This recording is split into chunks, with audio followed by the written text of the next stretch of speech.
Nothing makes me happier than waking up on the weekend and knowing I have French toast to enjoy for breakfast. But you want to make sure you do it right and have the right information so you make French toast that has crispiness on the outside, but is beautifully custardy on the inside and not soggy.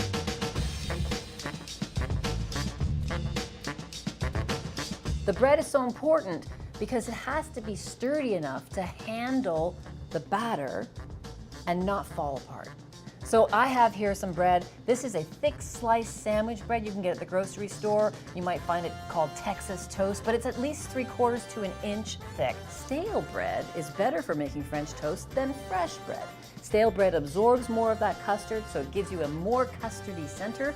So if you have stale bread, great. If you don't, first thing you do is you get that bread out of the bag and you lay it out so that it can dry just a little bit. So let's make our batter. I'm gonna start with some eggs. I'm gonna add some milk, some sugar, some pure vanilla extract, salt, and then we're gonna whisk this together.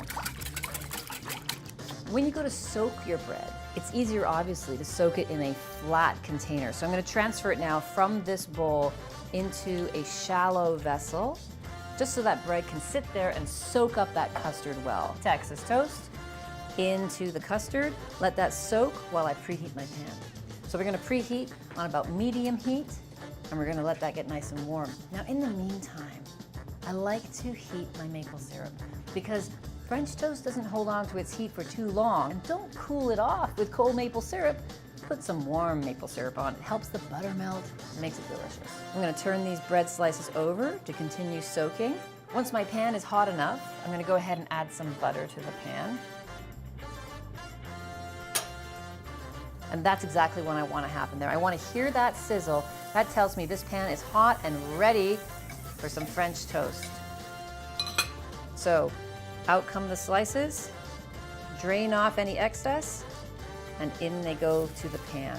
Now this pan is fantastic for making French toast because of its shape. Being square in shape like this means I can fit 4 pieces in there really nicely. Of course, I'm gonna soak these 2 here. By the time it's ready to flip these will be ready to go in and join the party.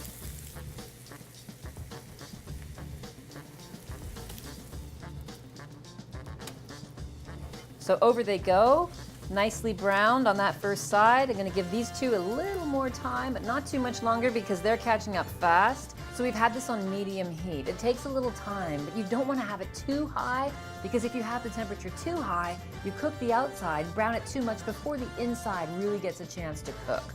So 4 pieces here, I'm just pushing in the center to make sure it feels firm and not too soggy or wet. As soon as I'm there, I'm ready to plate it up. Let's put some blueberries all over